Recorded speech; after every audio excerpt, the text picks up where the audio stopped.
Of course this slow off-season would have you thinking of infinite innings. I thought we'd be knee-deep in hot stove league discussion right now, but so far so little has happened. The Yankees have signed Aaron Boone to be their manager for whatever that's worth, managers now being primarily vehicles for the front office to express its prerogatives. Giancarlo Stanton hasn't been traded. Shohei Ohtani has not signed anywhere, although there seems to be some indication that it will be the Mariners who end up with him. Though I'll tell you, whatever his affinity for Seattle is, and it is a wonderful city, if I was considering a team that plans to have Ryan Healy be its primary first baseman, I might rethink that. A 26-year-old with 23 walks in 150 games is not going to do the trick. Maybe by the time you hear this, some of the off-season indolence will have ended. The winter meetings are just a couple of days away after all. But as my voice is gently converted to electrons, all is still, all is calm, and we await anything at all with which we can regard the coming season with interest as opposed to masticating the last one, or what little rumors that we have over and over again, like some kind of befanged bovines just working the same rumors over and over again between its molars.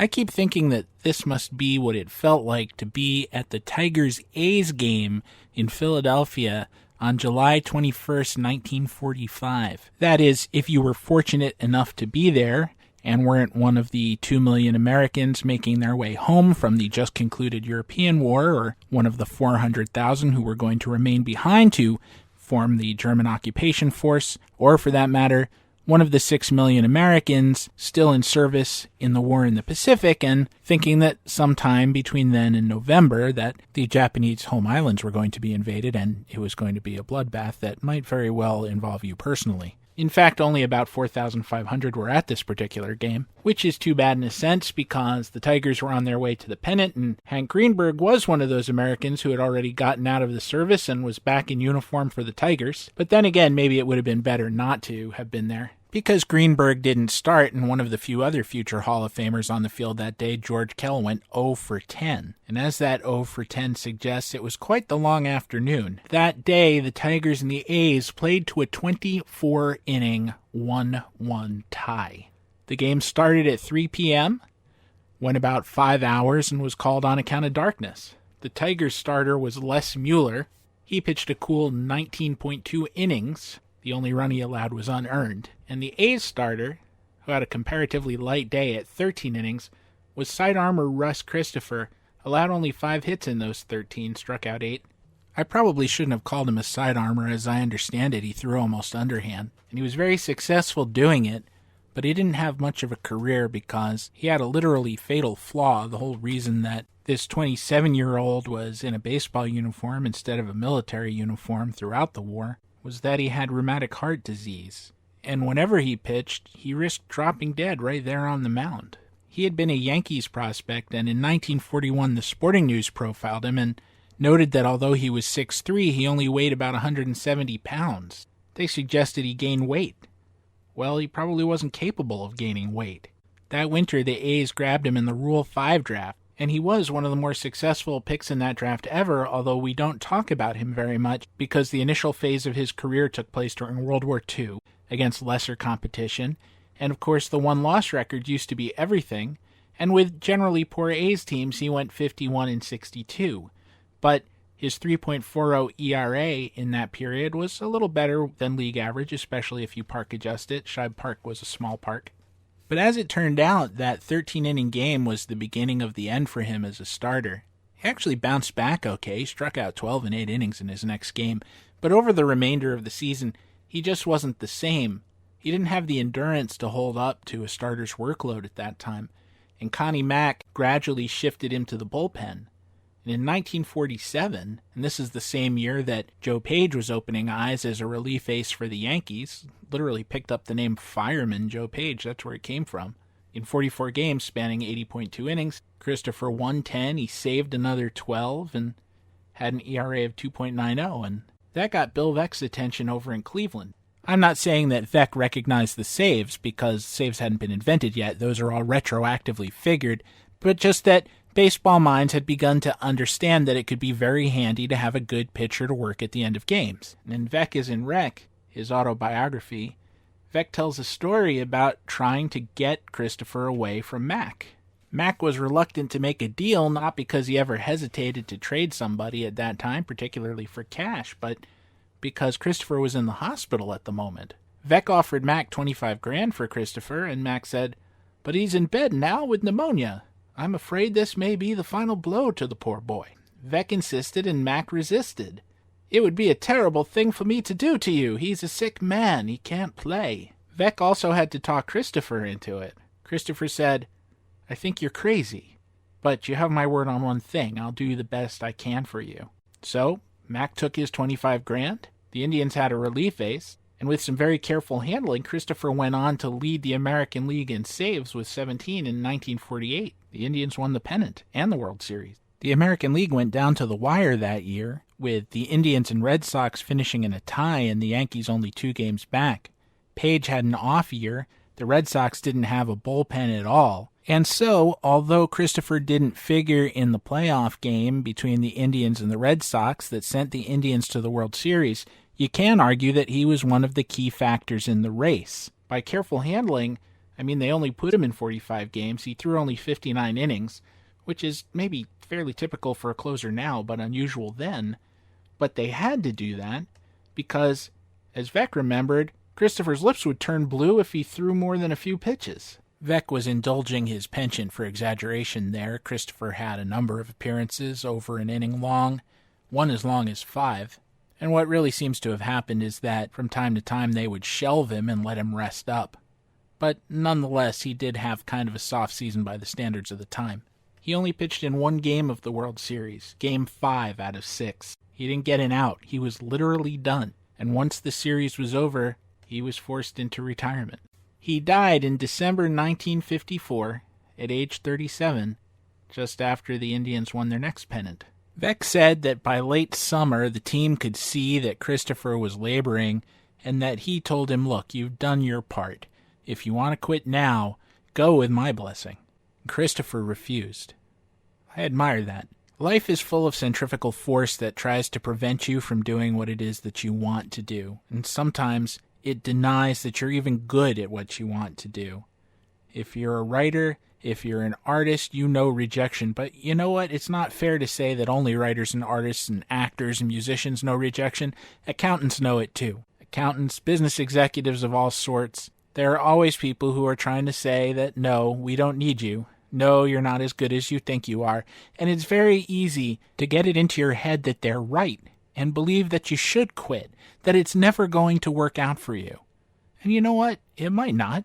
And sometimes people are well-meaning, and they'll say, you should quit for your own good. There are easier things for you to do. Who needs this? Who needs all this auditioning and doors slamming in your face? But then think of Russ Christopher. When Vec told him to go home, he said, and I'm paraphrasing just slightly, "Look, the doctors know exactly what's wrong with me. I could suffer sudden death off the field just as easily as I can on it. And I'm a pitcher. If I'm going to die, I might as well die pitching." And so I say in honor of Russ Christopher, who died 63 years ago this week, know who you are. Be who you are. Let no man dissuade you. Let only the grave deflect you from your chosen path. And if you have to discard your delivery and figure out how to throw underhand to do it, so be it. I'm Stephen Goldman, and this is the Infinite Inning Baseball Podcast.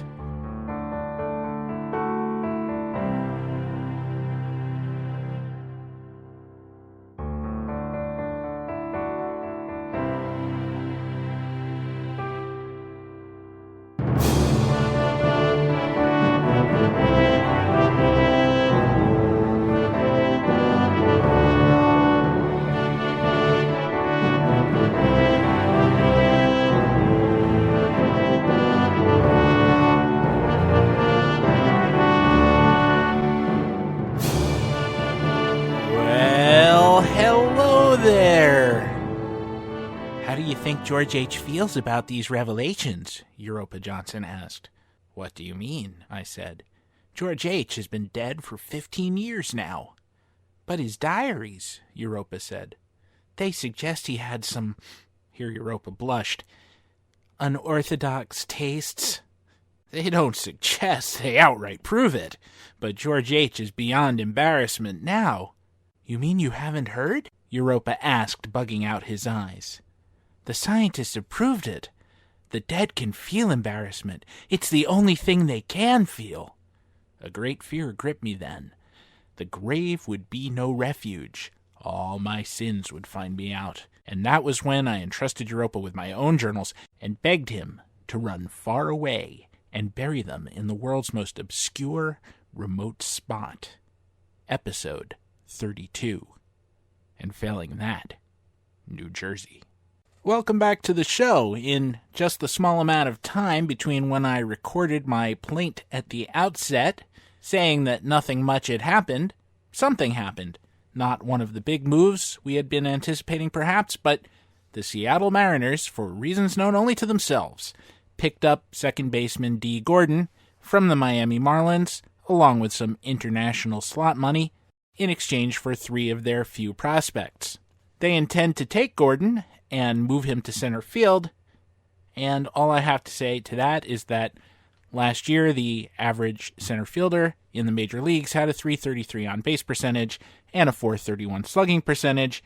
Mr. Gordon had a .329 on-base percentage and a .367 slugging percentage and hasn't really played the position. And if you're of my generation, you have vivid memories of the Mets taking Juan Samuel from the Phillies, having traded Lenny Dykstra across the Delaware River for him, across 2 rivers, I guess, if you count the Hudson, associated other bodies of water, and sticking him in center field after a career spent at second base. And the thing to remember about Juan Samuel was, although he was fast, he didn't have great baseball instincts because he had less baseball experience than most major league players. It was something that he took up relatively late in life. And Juan Samuel's center field play can best be described as, ah! That's the only way that I can verbalize the routes that Samuel took after most fly balls, because it seemed as if that's what he was screaming as he raced after them, twisting and turning, trying to figure out which way they were going to break off the bat. It was scary. And the Mets, because they were the Mets, repeated the experiment with Howard Johnson and Keith Miller and anybody else that they could find other than an actual center fielder, which they had in Lenny Dykstra. We know a lot more about Lenny Dykstra now, and maybe Lenny Dykstra was less fun to be around than he was to watch play. That seems like a plausible explanation for an otherwise inexplicable decision. And yet, there's no shorter route to acquiring a center fielder than to acquire a center fielder. If the Mariners are indeed serious about playing Gordon in center field, and I'm not certain that they are, I know they're not going to play him in the infield, not with Robinson Cano signed for the rest of eternity at second base and Gene Segura coming off of a very good season at short, but the position change may be a bluff designed to dissuade teams thinking of inquiring about Gordon from thinking that the Mariners have traded themselves into a corner and have to move him along. Before I go on with this thought, let me just interrupt myself to say that this week I am joined by Mike Bates and Bill Parker, longtime pals and colleagues of mine, writers, and now the hosts of the This Week in Baseball History podcast. And as baseball history types are wont to do, we got into a rousing Hall of Fame debate, as it 'tis the season to be voting for baseball's most annoying edifice. At least to me. As I say during the discussion, love the museum, hate the popularity contest. That's not what history is. So where was I? Oh yes, the Mariners way. I needed a new dishwasher, so I bought a dog. That's how you get a center fielder. Alternatively, you might just acquire one of everything in the universe, figuring that somewhere in that vast hall contained in the net, with all the bycatch and so on, you might just sort a center fielder out of it. I have been known to root for the Mariners, as I root for all underdogs and plucky orphans and confused people, and also possibly confused underdog plucky orphans. It's frustrating at times because very few teams have done less with more than the Mariners. I mean, they're 40 years away now from being an expansion team, more than that. Yet, with the exception of that run that they had from 1995 to 2001, in which they made the playoffs 4 times, never advancing past the ALCS, despite in 2001, setting a record with 116 wins. That shows you just how valuable the regular season is as a postseason indicator. They've been more or less shut out. In fact, they haven't gone to the postseason since 2001. Here's where I go back to with the Mariners. If you listen to this podcast often enough or look at my writing, you'll see that I constantly refer back to 1984, and that's because 1984 is a sentimental year for me. I was 13, and although I was a baseball fan pretty much all my life, it was that year that I really began to notice the game in the way that led to my having the career that I've had. And so the teams from that season and the examples that they provided have long stuck with me. Nothing makes an impression like a first impression. The Mariners that year were not particularly good. They went 74-88. Were probably lucky to do that well, and yet they had been so bad that it was one of the better additions of the club since expansion. Listen to what they had. They had the eventual American League Rookie of the Year winner in first baseman Alvin Davis, who had a huge year. They had a young power-hitting third baseman in Jim Presley. The center fielder was Dave Henderson, who would be a valuable postseason contributor for both the Red Sox and 3 different A's teams. Another young player was left fielder Phil Bradley, who hit .300 with speed. On the mound, they had 23-year-old Mark Langston, who would prove to be one of the 100 or so best lefty starters of all time.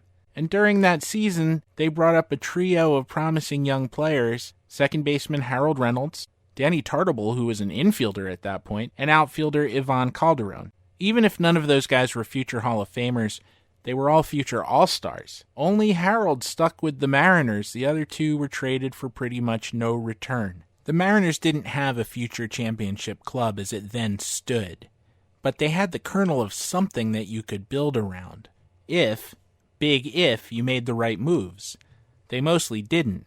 With the exception of the 1989 trade of Mark Langston, which brought Randy Johnson, almost all of the trades blew up in their faces. My favorite is the one that sent Dave Henderson to the Red Sox. The key player was a shortstop prospect, Ray Quinones, a truly eccentric individual who was on record as saying that he was so good, that he was such a great shortstop, that he didn't need to play.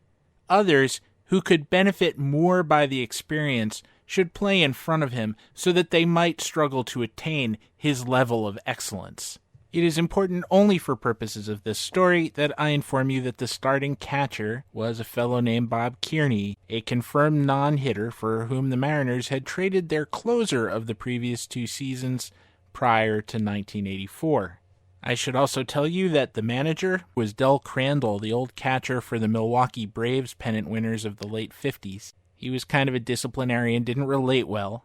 The pitching coach was Frank Funk, a former pitcher himself who had been a teammate of Crandall's with the Braves in the early 60s. They were an unhappy, unsuccessful bunch, and this is how that expressed itself. On August 4th in Oakland, in the midst of what would be a 6-game winning streak, excuse me, did I say winning streak? 6-game losing streak. Funk and Kearney went out to the bullpen, as pitching coaches and catchers tend to do. But Kearney, who as I said hadn't hit, was frequently being dropped out of the lineup at that time for 2 younger catchers, Dave Valley and Orlando Mercado, and he wasn't thrilled about it. He was so unthrilled about it that when he saw his name absent from that day's lineup card, he ripped it down before going to the pen. Then Funk asked him to warm up that day's pitcher, Salome Barojas, and Kearney refused. Funk, a mature individual, responded appropriately, establishing his authority in the situation by snatching away Kearney's catcher's mitt and hurling it into the bullpen toilet. Kearney, equally mature and receiving the lesson that Funk was trying to convey to him, decked the pitching coach with 1 punch. This was apparently visible to fans. Incredibly enough, the club took no disciplinary action against anybody, although Funk was fired a couple of weeks later. It's always easier to fire a coach than a player, and Crandall didn't last much more than 3 weeks beyond the incident either. I'm not sure if Barojas, who had just been traded over from the defending AL West champion White Sox for 2 pitchers who had much more future value than he did, had any comment at all. I can only imagine he was thinking, this isn't how Tony La Russa handles things.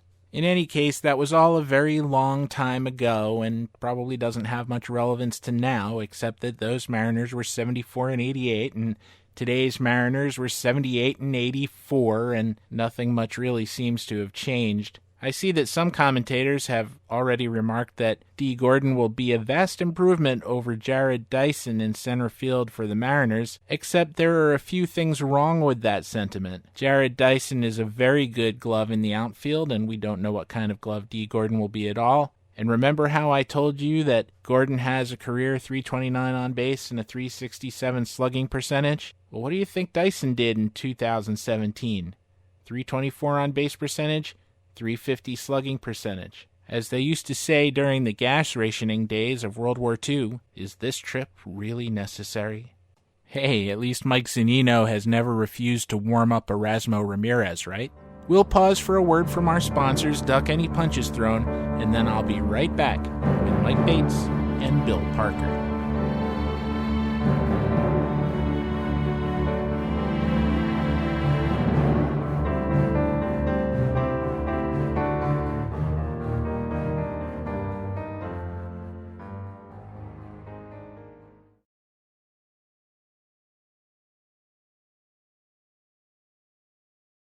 I'm pleased to be joined now by Mike Bates and Bill Parker. Mike and Bill confounded. Already. Very good. We'll try this one more time. Mike Bates and Bill Parker co-founded the Platoon Advantage in the early days of ESPN's Sweet Spot Network and have written all over the internet, including a couple of sites that I've been associated with, sometimes willingly, sometimes unwillingly. And they are now co-hosts of the This Week in Baseball History podcast, and it's my pleasure to be joined by them now. How are you, Mike? I am good, Steve. How are you? I'm fine, thanks. And how are you, Bill? I'm doing well, Steve. Thank you. Thank you. Before we get into the subjects du jour, tell me about the This Week in Baseball podcast. How did that come about, and what is it about? You know, Bill and I have been friends since we were, 13, Bill? 12? Yeah, something like that. Too long. Yeah, definitely. It's really run its course. But we've always been looking for opportunities to collaborate. And as both of us have kind of drifted away a little bit more from the writing that we used to do, we still wanted to be active talking about baseball and thinking about baseball. And the one passion that we really share, I mean, we share a lot of passions. We've been friends since we were 12, but we talk so much about baseball history and we read so much about baseball history, and it's one of our favorite topics. So it just seemed like a really natural fit for both of us to spend an hour each week just kind of delving into one topic with each other, where we can just do a lot of intensive research, and I feel like we learn something new every week about, you know, whatever topic or player or event that we decide to cover. And we're both very I guess stats friendly guys, but not the kind of guys that are going to have a baseball statistics and analysis podcast. And as sort of the era of pitch effects and batted ball velocity and whatnot has kind of taken over, we found that we were less and less conversant in the sort of stats of the day. And so we slowed down a little bit and we really dig into a story, and we really enjoy doing that. So that's what our podcast is about. I don't know if this format is amenable to a stats heavy approach, and maybe I know there are some stats heavy podcasts out there, but Mike Farron on SiriusXM pointed out to me one time just how deathly it is when people start reciting numbers over the air. Oh, and yeah. The rare times that he does it, I notice it and I know he's dreading it. And when I've had to do it here and I have to say, well, in 1912, Joe Tinker hit 317, 354, 444 or something. That's actually pretty close to whatever. Is that right off the top of your head? No, it's an approximation of, and I was talking about this earlier. He had one of the few big years by a red shortstop that was not authored by either Barry Larkin or Dave Concepcion. Mm-hmm. And he's thought of as a light hitter, and that's because, as you know, he played in the dead ball era, and it's kind of hard to see it. And he certainly wasn't Cal Ripken Jr. at the plate. He was more of a defensive player. But I guess he kind of had that Omar Vizquel thing going for him where every once in a while he would muscle up and have a good balls in play year. It sounds very odd and stilted to me to be reciting them that way. Like, how do you can't say decimal point 333 / decimal point. Like it sounds awful. So let me ask you this. If you listen to this show or read any of my work over the years, you know that I like to approach the stuff, the history. I say the stuff as if everybody knows what I'm talking about. But going back to Baseball Prospectus, we always had almost a roll call. Nate Silver would say, my beat is projections. And Kevin Goldstein would say, my beat is prospects. And I say, my beat is dead guys. And I would try to make that more interesting or provide an entry point for people. And I still do this to this day, whether here or whoever deigns to employ me at the moment, by trying to find an analogy to current events, a thing that is happening now that can be explained by something that happened then. Or I try to find a metaphor. I was thinking before, and I may yet use this elsewhere, possibly in this very show, but I was thinking you could make an analogy between normalizing Roy Moore in Alabama and arguing that Heinie Zimmerman, who once rubbed acid in the eyes of Jimmy Sheckard and was associated with Dutch Schultz, who also liked to rub things in people's eyes, but in his case, syphilis-infected bandages. And just say, voting for Roy Moore for the Senate is like voting for Heinie Zimmerman for the Hall of Fame, because we can normalize anything. So this is a very long-winded question, obviously, but I mean, is that the way that you guys look at it, or are you satisfied to just kind of, and no judgment implied there, but just kind of take it straight and tell the story? Well, I think it's a little of both, right, Bill? I mean, I think baseball, more than any other major professional sport, looks back on its history and reveres its history.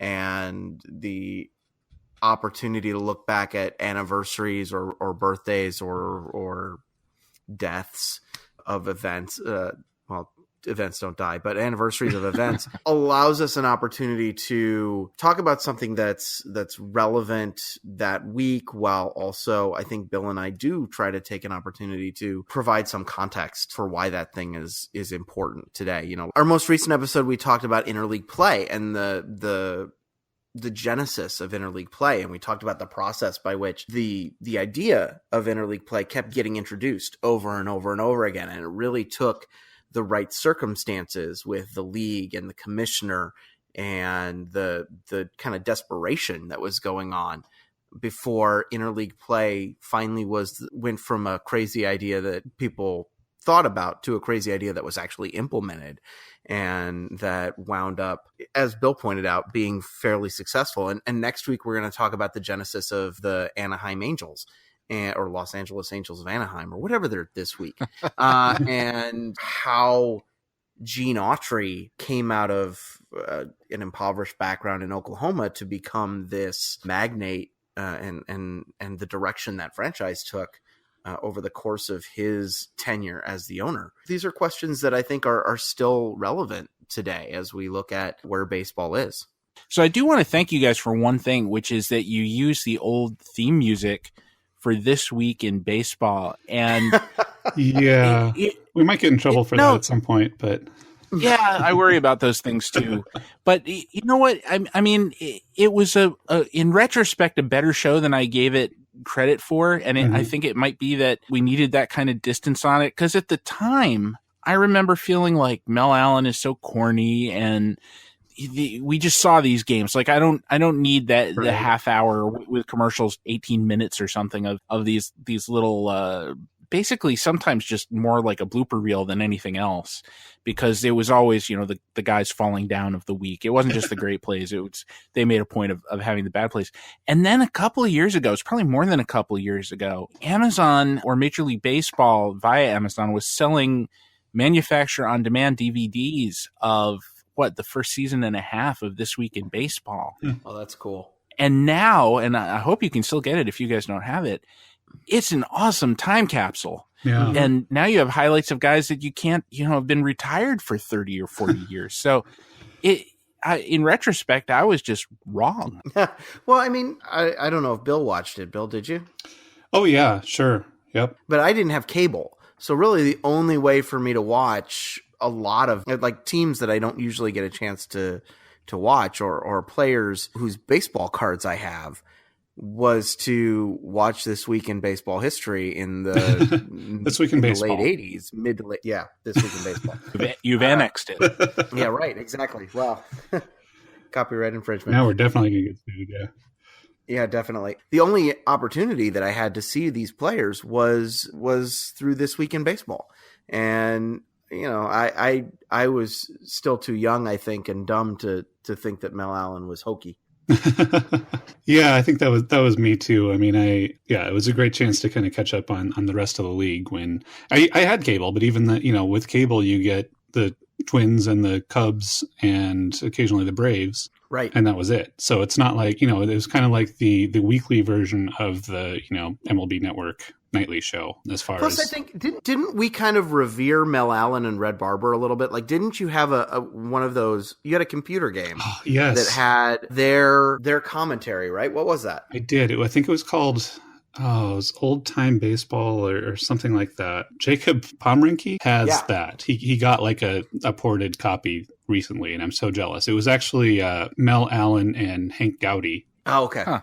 Or Kurt Gowdy. One of those old announcers Gowdy, that I never got to hear. That was a lot of fun. Had their voices calling the action, and you had the sort of the historical season, sort of like Out of the Park baseball, but with really rudimentary graphics and whatnot. But yeah, and the music to This Week in Baseball. It's so evocative. It's like, I guess maybe it's, people our age, that's kind of, you just associate it with, the baseball that you grew up with, but it's just such a, and there's one of those oral history articles floating around somewhere about the man who wrote the closing music, which is the more famous theme that you associate with This Week in Baseball.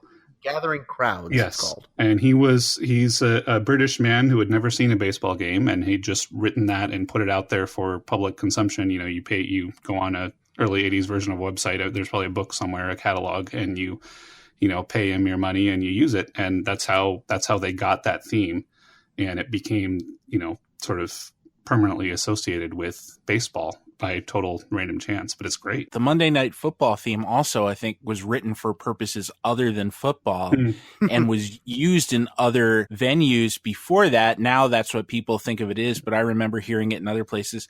Yep. And then the other parallel that is Take Me Out to the Ballgame, because Harry Von Tilzer and the other guy, Jack, whatever his name was, they hadn't seen a ball game either, as I recall. Yep. Right. So you can do great baseball art without knowing anything about baseball, so why are we wasting all this time?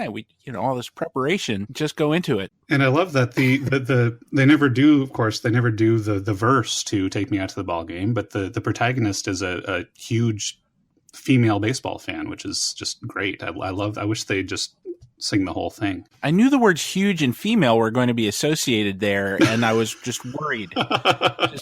Protagonist is a huge female, and that, I mean, if you're talking about, if it's a nature documentary, that's okay, but otherwise, probably not. So we were going to talk a bit about the Hall of Fame because all the ballots are out, and first of all, I have a bit of a confession to make, which is, I think I hate the Hall of Fame.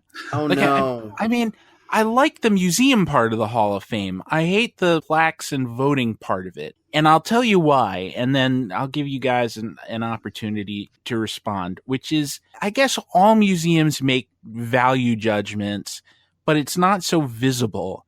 And it's not, especially right now with Joe Morgan writing letters to voters, basically telling them to exclude certain categories of people, i.e. players from the last 20, 30 years.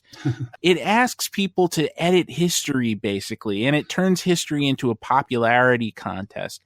And I wish they would just tell the story. We rank presidents, and a lot of those rankings come out more or less the same, where you have, Washington and Lincoln and FDR towards the top, and Nixon and Chester Arthur and guys like that on the bottom.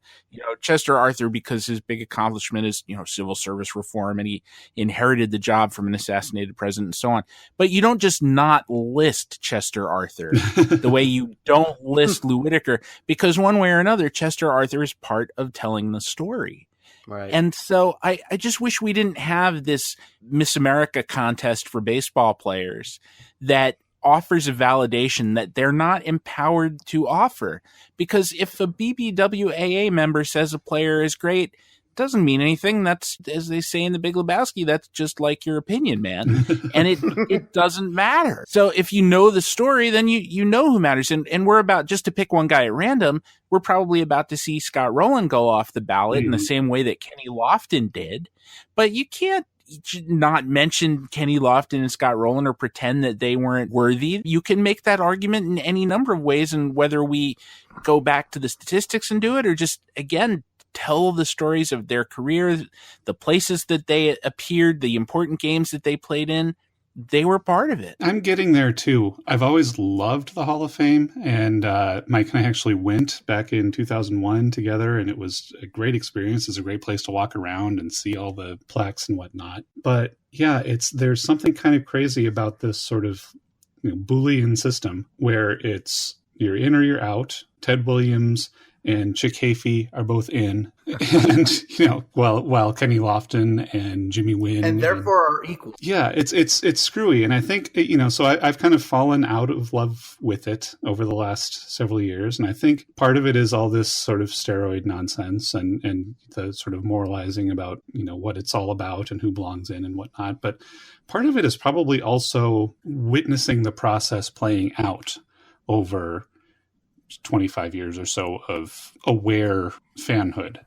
Whereas, as a kid, you're like, oh, these are Hall of Famers and they're all great and this is amazing. And then you watch over, a couple decades of these really great players that fall off the ballot, like Lou Whitaker and Kenny Lofton and, the Bruce Sutters that get in. And it's hard to sort of keep your sense of wonder about the whole thing as you kind of watching how the sausage gets made, I guess. That metaphor, seeing how the sausage gets made, really, I was about to use it to talk about kind of the disenchantment with the process. At the same time, I have a really hard time giving up on the Hall of Fame overall. I get the logical arguments, but I can't do it. There's an emotional connection. You talked about the museum quality of it and what happened. And I think that there are two separate parts of the Hall of Fame. There's the inductee section, and then there's the memorabilia section, where you can go through and see all these artifacts from the great moments in the game's past. And those are two separate things, even if we're not doing a good job of differentiating between them. I certainly don't think that Chick Hafey and Ted Williams are the same. Chick Hafey needed glasses, for one thing. Well, and for a bespectacled fellow, and he did just fine. Hall of Famer, most like John Lennon, I think, is the most likely to wear British National Health glasses. Chick Hafey. First of all, I want to take issue. Scott Rolen is not going to go off the ballot this year. He's going to get at least 5%. He's going to have the Ron Santo case where he sticks on for 15 years, 10 now, or 10 years now at this point.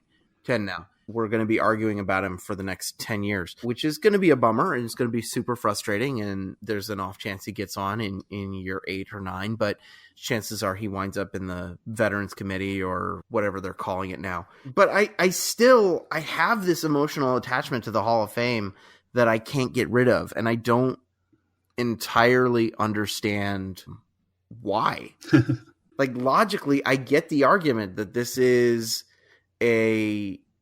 that there's a gatekeeper function going on right now that prevents just kind of the history of the game that I've known as a young adult from being appreciated. And yet at the same time, I grew up really revering this institution, and I haven't been able to give up my attachment to it. One of the ironies of that, and Bill James pointed this out 100 years ago at this point, and I think he was talking about Enos Slaughter at the time. We're going to talk about Bill James now because I got opinions. Oh yeah, I want to hear that. But what he pointed out at the time, and this was around when Enos Slaughter made it in, was that once he was voted in and he was no longer a cause, then you stopped hearing about him. And I think we've seen this in closer to our own time when Burt Blyleven wasn't in. He was constantly a subject of conversation, and so many of us couldn't let it go. But now that he's in, it's like mission accomplished. We never need refer to Burt Blyleven again. I have a suspicion that Jack Morris is that way for somebody associated with the Hall of Fame because he keeps recurring like a bad meal. I mean, he was just spent however many years on the ballot being adjudicated, and now he's back on that faux Veterans Committee modern era ballot thing that Mike was just referring to. This was the point that James was making about Slaughter, that once he was in, we'll stop talking about him. And I bet that happens with Tim Raines too, because now we move on to other things, or it will happen with Edgar Martinez. I'm afraid, anyway. So we say that we're acting in the service of history and cherishing this function of the museum. Actually, it almost seems like guys get sealed in amber at that point, and then they kind of, disappear. Their ghosts are released to move on to the next stage of things. That's a very good point. Yeah. And I think that also happened with Jim Rice. A lot of us were not fans of his election, but it happened. And I've thought about Jim Rice like 3 other times since he went into the Hall of Fame. And I think it's much more, the process and the selection is much more of a story than the actual thing. But there are those of us who, still kind of care about it. Well, they become Poochie and they die on their way back to their home planet, right? And then we Right. never acknowledge that they existed ever again. As you say, like, we only consider them up until the point where we no longer have to consider them. Tim Raines being the same way. I haven't heard anybody talking about Tim Raines this year because he got in last year, and that's wonderful. We're all very happy about that. But what's going to be the new cause celeb? Whether it's Edgar, I guess it's Edgar. It's going to be Edgar, right? Edgar, in a way, is both a victim and an indictment of the process, because he's been on, this is his 9th year coming up for this voting. And if you haven't gotten him in, if you haven't figured it out in 9 years, and so far, or at least as of last year, just 59% of the voters could understand what was happening in the 1990s with Edgar Martinez, you have a problem, a basic... That's pretty close, by the way. Like, in terms of Hall of Fame voting, 59% is pretty close. But he's no closer than Clemens, Bonds, and Messina, at least, again, as of this last ballot. So near and yet so far. Don't forget Nellie Fox, missed by like, what, 1, 2? Something like that. And had to wait for had to wait for his own demise if he wasn't dead already. I don't remember the chronology perfectly, but had to be rolled over to the Veterans Committee ballot to correct that. Possibly literally rolled over to the Veterans Committee. I remember he was dead when he was inducted because his widow gave the speech. He was definitely gone, but he missed in his last year of eligibility by 1 or 2 votes. That's very close. And some bold Murray Chass who probably didn't fill out a ballot that year. Something brilliant like that. But I just feel like Nellie Fox seems like the kind of guy Murray Chass would really appreciate. Well, right. They were different issues at that time is the thing. It was just, people couldn't understand, and it was harder then because especially defensive stats, which we still struggle with, were so amorphous and so limited. So you just had the anecdotal thing where you could say, yeah, Nellie Fox was a really good glove, and he hit sometimes. He hit 300 with a bunch of singles. Or same with Bill Mazeroski. You could say, Bill Mazeroski was probably one of the best defensive second basemen of all time, but you couldn't quantify it. So it was just a question of how persuasive this completely intangible argument was to you. It's interesting now that we have measurements for defense that go beyond, Mazeroski was great. He's the best defensive second baseman of all time. End of argument. We have Statcast now, and it's really going to be interesting as we go forward how these are going to affect the Hall of Fame arguments of the current generation of stars. I can't wait. And part of it is, the early part of my career was consumed with people arguing about Derek Jeter's defense. Right. And, you could see it. And I still, to this day, I was so conditioned by that because covering the Yankees was what I was paid for. To every game, I still say, Jeter wouldn't have had that. There were just certain plays that he couldn't make. And it didn't change anything at all. He was still a massively valuable player, but for some people, he had to be perfect. And I wrote many times in so many words that until a GPS device is inserted somewhere in the vicinity of Derek Jeter's prostate, we are never going to know exactly how far he travels from point A to point B. But oh my God, we're there now. Yeah, we are. Remarkable. So much less prostate invasion than it seemed like we were going to have for that. Yeah, well, that was a failure of my imagination that essentially there'd be some eye in the sky that was capable of doing it, or a series of of cameras ringing the ballpark, that didn't occur to me. I just assumed that, just like the old Spider-Man comics, Peter Parker would have to come along and tag him with his spider tracer and monitor his movements. I didn't imagine what Statcast would become. Yeah, but think about J. Jonah Jameson complaining about how Spider-Man is denigrating Derek Jeter in front of the good people in New York. And denigrating Derek Jeter's prostate specifically. That too. So I'm as sure long as his prostate is very healthy. He has the best care that money can buy, no doubt. But, as he's getting on in years, and it's something that we all have to worry about as time goes by. This has been a infinite inning public service announcement for you men out there. Get your prostate checks, guys. Good Lord. The prostate check is in the mail. So as long as we're talking about second baseman and the modern era ballot, how did you guys feel about the fact that when this ballot came out, there were 9 players on it, plus Marvin Miller. There is one African-American of the 9 players. They could somehow only deign to find one. And I know that's a charged way of referring to it, but I feel like it deserves it. That was Dave Parker. And never mind whether Dave Parker should be in or not. The point is he's the only one. And that what bothered me more about that was that they went to the 80s Tigers and they picked Alan Trammell, and that's great. I think Alan Trammell should have been in about 1,000 years ago. Yeah. Then, as I said earlier, they pull in Jack Morris, and they ignore, just as they ignored all these other African-American players, but just left Lou Whitaker off in favor of, again, like we're going to ram Jack Morris down your throat. I don't mean to be conspiracy-minded, but at best it's tone deaf. And I wonder if you guys saw it the same way. Whitaker is such a difficult candidate because so much of his value comes from his position and his on-base ability and his offensive production relative to his position. And I think he's a Hall of Famer. And I think the case is incredibly solid for that. I think he was underappreciated in his own time. I mean, he only had 5 All-Star appearances. He only had 3 Gold Gloves. He won the Rookie of the Year award, but never finished in any MVP voting. He didn't have the offensive stats, except for potentially in 1983, that really would garner the kind of attention that I feel like a player of Whitaker's quality actually deserved. He's a hard case, and I don't know that it necessarily has to do with his race specifically, although I listened to your podcasts on that where you talked about him and Jack Morris and Alan Trammell and Detroit's fairly troubling history as a place for Black baseball players. But I don't know that we can specifically point to Lou Whitaker as a problem specifically because of his race, but I do think we can point to the overall ballot, which covers a time in baseball history where African Americans were more prominent in the game than they ever had been before, that just completely whiffs on African Americans who aren't Dave Parker.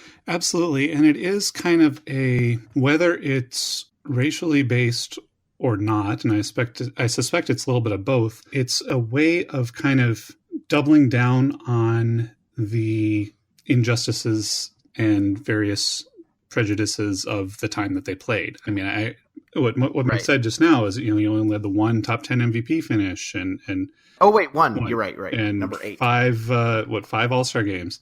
And so it's like, but he obviously deserved more than that. And what this slate of candidates shows is that we're taking kind of the mistakes of the past and carrying them forward to the present. Lou Whitaker was every bit the player that Ryne Sandberg was. I think part of the reason he didn't get as much recognition was that he played in Detroit. Part of it was that he didn't hit quite as many home runs, although he hit a lot for a second baseman. Part of it may have been his race. But he was every bit the player that Ryne Sandberg was, and probably even better. And just didn't get the recognition at the time, and so he doesn't get the recognition now. And I think another great example of that on this ballot is Steve Garvey, where he was certainly a very good player, put up those high averages, and that's part of sort of the bias of the time as well. But he won the MVP award in 1974 and was just, other than batting average, was outplayed in every possible way by Jimmy Wynn on his own team.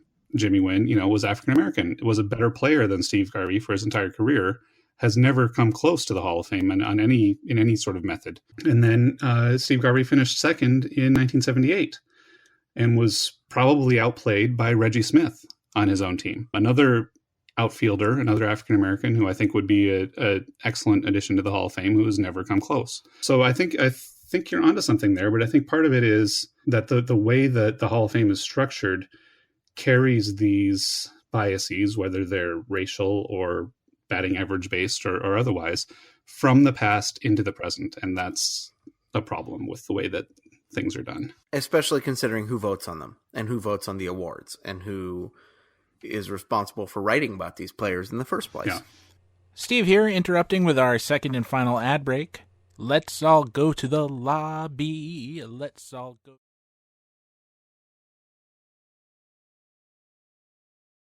I think that's absolutely right. And in terms of carrying mistakes forward, someone pointed out that the way that this ballot seems to have been selected is that guys who were one and done, like Whitaker, were not, basically tacitly not eligible for it. Mm-hmm. That the guys who were on had some longevity on the ballot. And who were considered for a long time and rejected year after year after year. Right. So all you're doing is doubling down on the initial mistake. You're invalidating the 15-year decision on Jack Morris, and you're validating the snap 1-year decision on Lou Whitaker. Right. And you're not considering somebody new. Right. Exactly. And that's why I feel like somebody has an agenda with Jack Morris, that we're going to get him whether we like it or not. And that's one problem. And then just to echo what Bill said, and talking about prejudices of different times that are being, again, tacitly repeated. Like, I don't know that any of these people would overtly say that they're racist or think of themselves as racist or act racist in their lives. Mm-hmm. But when you look at that Tigers team and the way it was covered in its day, the gritty, gutty players on that team were Lance Parrish and Jack Morris and Alan Trammell. And then Whitaker was known as a goofball, and Chet Lemon who was a tremendous player, not a Hall of Fame level player necessarily, but a tremendous defensive outfielder and often a very, very good hitter, was called, I don't know if lazy would be the right word, but, inconsistently motivated or something like that. Quiet, reserved, that sort of thing too. Right. And so it's hard to know retrospectively to what extent these kinds of biases that just float around and influence us, even if we think of ourselves as the most egalitarian people possible, go into those characterizations and then unknowingly get echoed in these kinds of opportunities 30, 40 years later. Absolutely. I don't think anyone who, I don't even know how these things are selected, but I don't think anyone who participated in the selection process thought, well, Steve Garvey's a white guy and we're going to put him on. They remembered Steve Garvey as the All-American boy who won an MVP award and went to all those All-Star games and was a great player. And if they remember Reggie Smith or Jimmy Wynn at all, it's, they were pretty good players. They hit some home runs and, that's it. So I don't think that they, it's certainly not a conscious thing at this point, but it's a perception that began with racism and with probably some other prejudices that is being carried forward by the sort of haphazard way, I guess, that we seem to do these things. And just to bring up one other aspect of that, look at the two guys you named. Reggie Smith comes up with Tom Yawkey's Red Sox in the late 60s. So when you're talking about somebody dealing with institutional prejudice and disadvantages that Steve Garvey never got within a light year of sniffing, Reggie Smith is your guy. And Jimmy Wynn played for the Houston Astros under general manager Spec Richardson and manager Harry Walker, when the team, and ironically, Joe Morgan will be the first guy to tell you this, was as about overly racist as a Major League Baseball team circa 1972 or 3 could be. So don't you have to take those things into account? You should. Joe's not. Joe's concerned about one thing and one thing only, but yeah, you absolutely do. Context matters. And especially when we're talking about how we're going to represent the game's history in the Hall of Fame. And that's one of the reasons why I think, in particular, when we talk about players from the last 20 years or so, we need to talk about, performance enhancing drugs. And one of the ways that we do that is not by pretending that the era didn't exist, and not that the players in question didn't accomplish on the field what they accomplished, but by specifically talking about what they did accomplish on the field, potentially with the help of PEDs. Do we know that they did? I mean, we know some of them did. Well, we know that they used them. We don't know what effect that they had. We do know that offensive levels rose dramatically after the labor stuff in 94 and 95. And that within that, there were outliers like Mark McGwire, Sammy Sosa, Barry Bonds, and 2 of the 3 anyway have been implicated. It's with Sosa, everybody just believes it, although I don't think he was in the Mitchell report. I don't think that he was in the survey tests or anything like that. People just assume it about Sammy Sosa. I don't necessarily think that's totally wrong, just based on some stuff that you can see. You have to be arguing that those pharmaceuticals applied to those guys in a way that they didn't work for anybody else. And, when Barry Bonds went to trial, he was talking about using this stuff topically. He's rubbing it into his skin and stuff.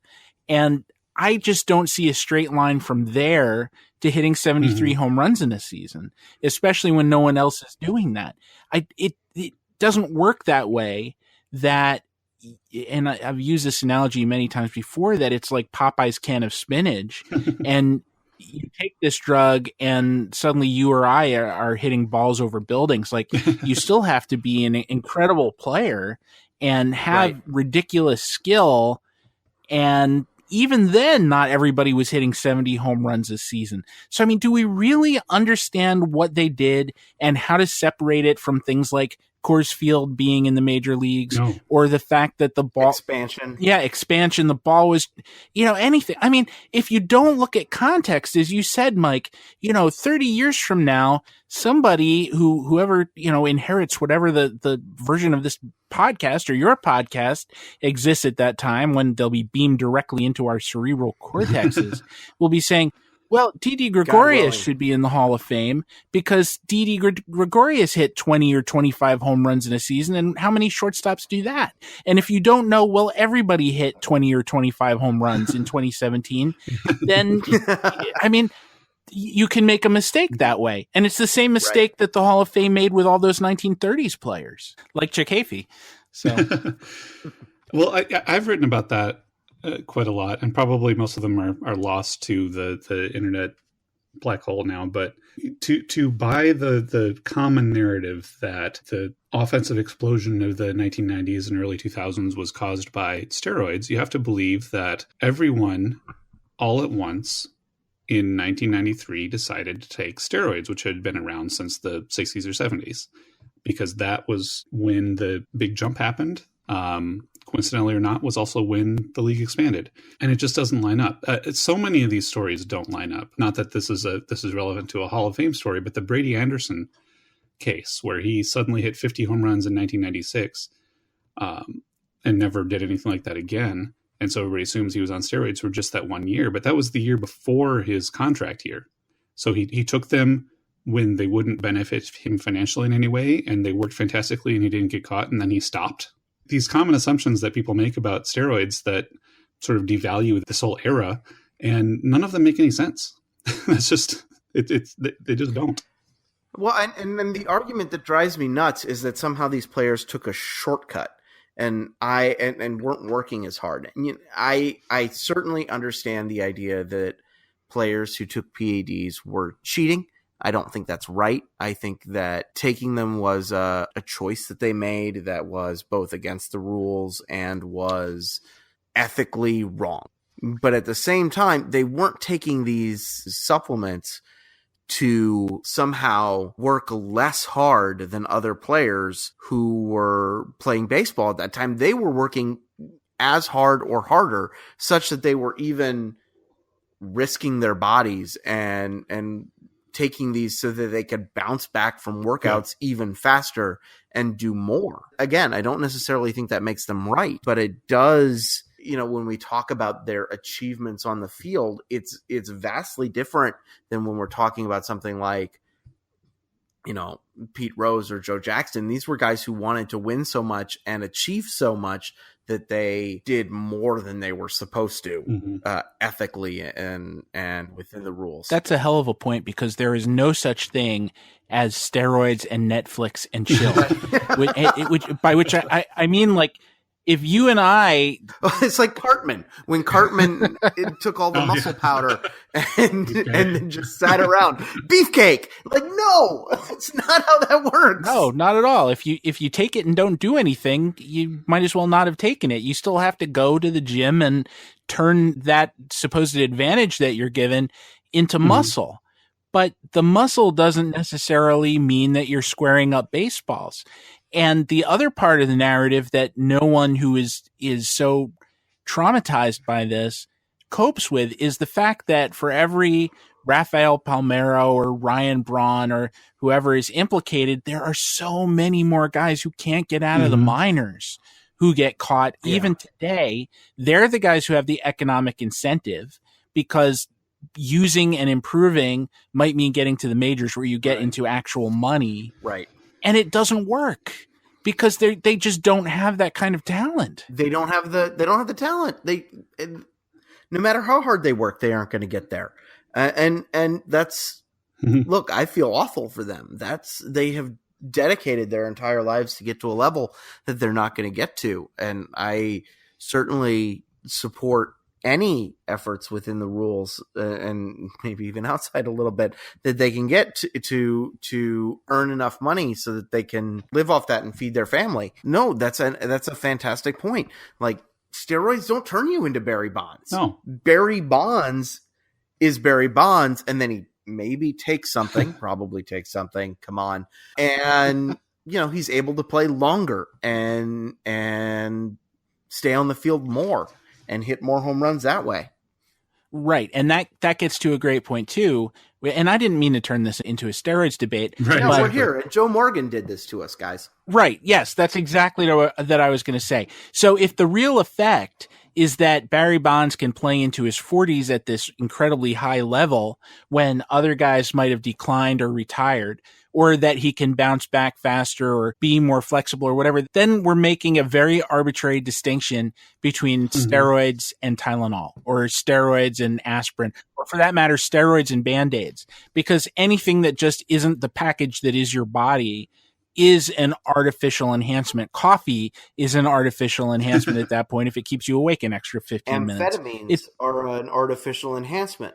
Right, and those were in every clubhouse when Joe Morgan was playing. Every single damn clubhouse. It's such a weird tack to be like, well, if we think you use steroids because you suddenly got really muscular and hit a lot of home runs, you should be out. But then if you look at the major league players that actually got caught using steroids over the last decade or decade and a half, you got guys like Alex Sanchez, who was this slap-hitting, base-stealing outfielder for the Tigers. He never got any bigger. And Juan Rincon and JC Romero, little relief pitchers, we'll never know who was using this stuff. Like, it's a safe assumption that pretty much everybody was, and it just doesn't matter. It was a period in the game's history, and let's be honest about it. Yeah. Well, let me ask this. How does it make you feel? The it that I'm talking about is the Hall of Fame via Joe Morgan. And it didn't have to be Joe Morgan. I don't care. It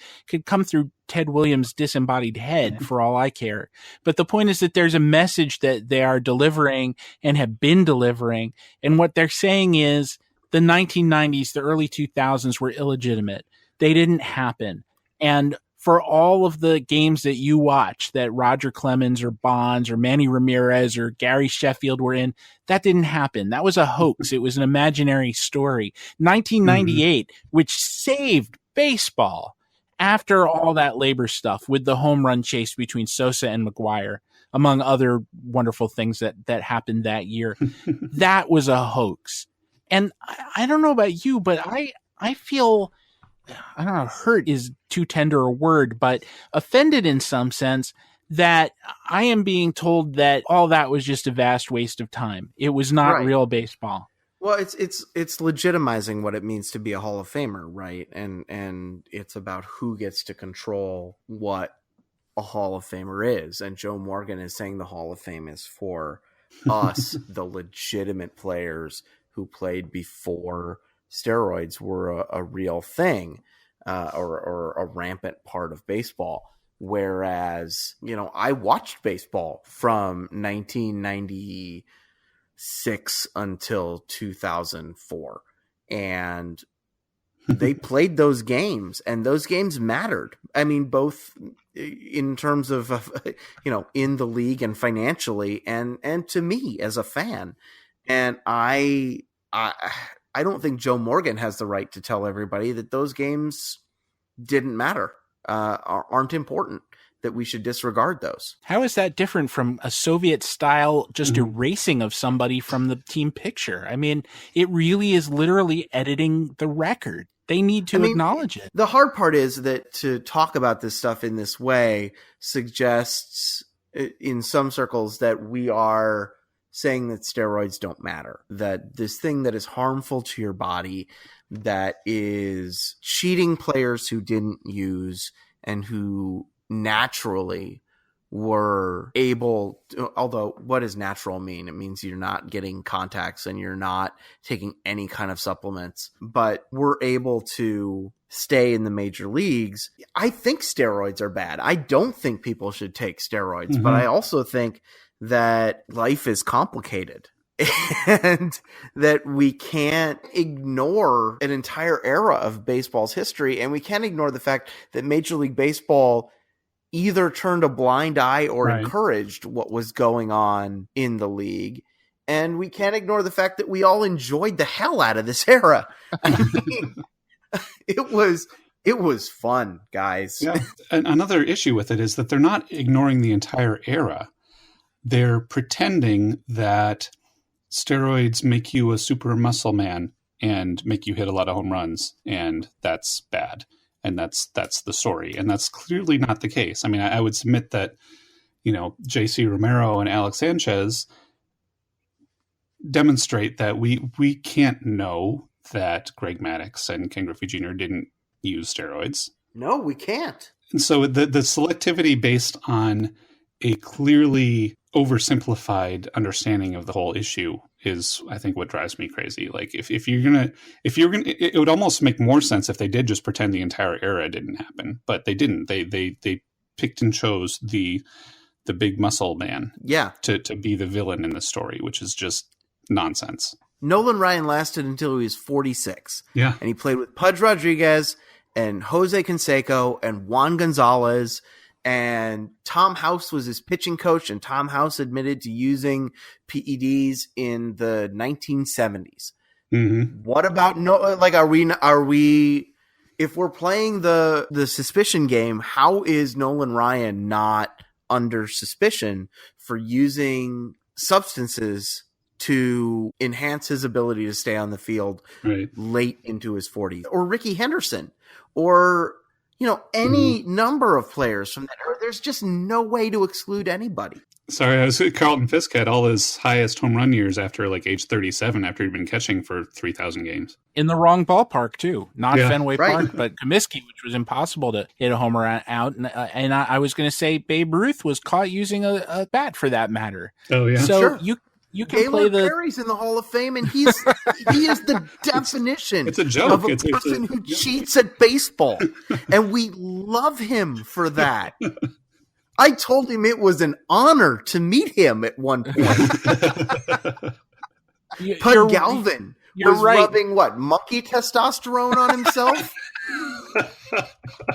It is weird. You're right. I never really thought about that how adorable Gaylord Perry is supposed to be. And yet, he's adorable. He's the best. And he 90% of his pitches came to the plate with some kind of foreign substance on them, or scuffed, or whatever. And we think that's colorful and cute. Whitey Ford, same deal, by the way. Elston Howard talked about how he nicked the ball every time he took it back to throw back to the mound. Whitey Ford was the same way. We love Whitey Ford. And And I'm not saying it's wrong to love Whitey Ford. No. It's just we decided that this kind of cheating is really bad and wrong and evil. Exactly. So an hour together has flown by, and I just want to ask one lighter question. Okay. And still in the ballpark of this subject, but of the first-year guys on the ballot, of the guys who are not going to get serious consideration, who is your sentimental choice for the Hall of Fame, even if you know in your heart they don't belong? Oh, it's going to be the same for both of us, right, Bill? I would assume so. Johan? All right, one. I already said it. Two, it's too late. No, 1, 2, 3.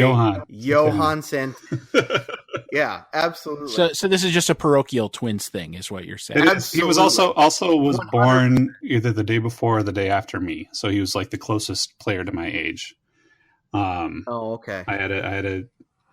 But I mean, there are other ones like because Santana is close enough. I kind of had oddly enough, an argument with some people on Twitter the other day about how I would not vote for Santana. I wouldn't either.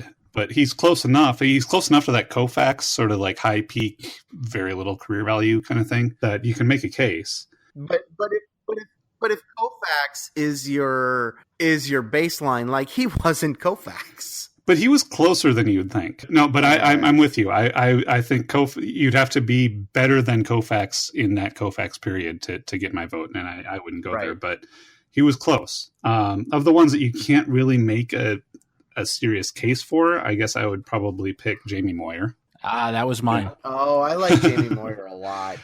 He just lasted so goddamn long and was endearing the whole time. Oh, yeah. He seems like a legitimately really good guy and was a really good pitcher until, his late 40s, which is... Well, don't say that because you don't know your heroes, You don't know at all. Who knows? You don't say that... Between now and when this podcast comes out, he could be, Matt Lauer on us, but... Right. Oh, no, don't say that. You just never know, is my point. Listen... We grew up idolizing Kirby Puckett, exactly. And so we've learned to live with being disappointed in people we grew up idolizing. Just focusing on what he did on the... And that kind of disappointment is a whole other Hall of Fame argument against being moralistic about steroids, because there are so many other things we could be moralistic about that are so much more important. Yes, exactly. Yes, absolutely. Jamie Moyer would be my guy too, and it's funny you said that Santana's all peak and no career value, where Moyer is pretty much all career value and no peak. Exactly. It's not 100% true, but it's mostly true, and I love him because he came up when I was 15, and he was still pitching in the major leagues when I was in my 40s, and he was closer to his 50th birthday than not, and I just rooted for him to keep going, because as long as Moyer was pitching, I was still young. And he was remarkable, and I think that's an important part of baseball history too. Outside of the guys who are just enshrined in the Hall of Fame, are guys who we marveled at, and he's one of them, along with Julio Franco. Johan Santana, in his way, was just a guy that you just and maybe in this generation, like Yasiel Puig, like just somebody who you watch and you decide, oh, this is why baseball is fun. One of my biggest, most retweeted or whatever tweets of all time was I just repeated something I'd heard on the Colorado broadcast his final year. He was 49 years old pitching with the Rockies in 2012, and I just looked it up real quick to remind myself. At that time, they just announced this on the broadcast. Jamie Moyer had faced 8.9% of all hitters ever. So if you had played Major League Baseball, there was about a 1 in 10 chance that you'd had to face Jamie Moyer at some point. That's amazing. I wonder if you could do the same thing for Jack Quinn, who was kind of the Jamie Moyer of the teens and right through the 30s, pitched from 1909 to 1933. He was on a major league mound when he was 50 years old.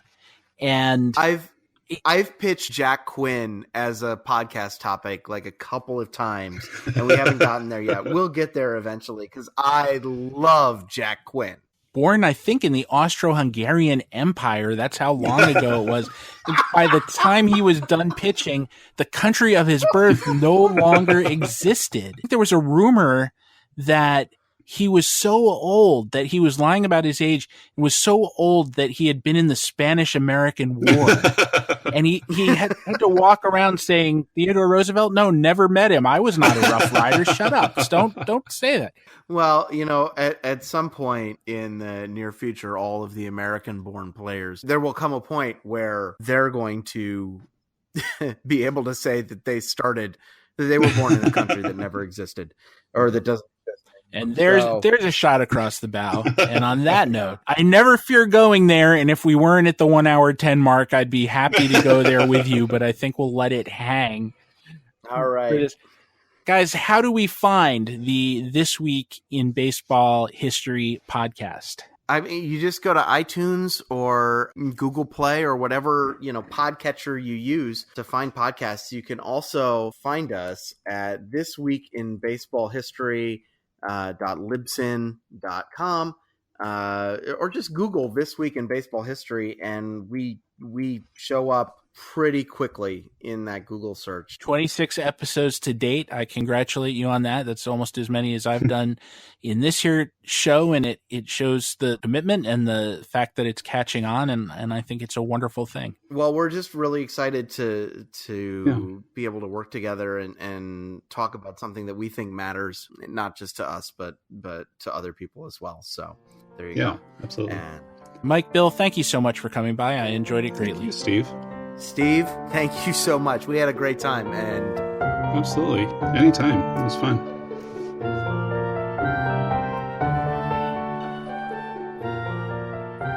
By Hercules' unscented armpits, we have somehow made it to the end of another episode.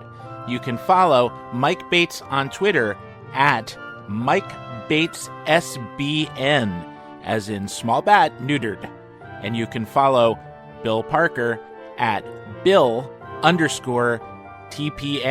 as in this porcupine aggressive. As for me, you can follow me at Go Stephen Goldman.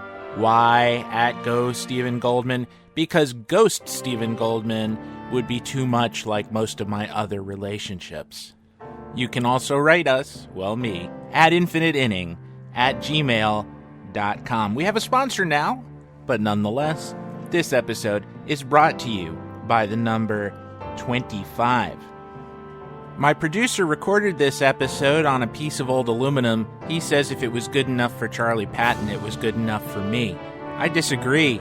It wasn't good enough for Charlie Patton. Our theme song, The Infinite Man, which you are hearing now and have been hearing throughout the episode, was a co-composition by myself and Dr. Rick Mooring. If you're clever, you can find secret videos of him playing the guitar on YouTube.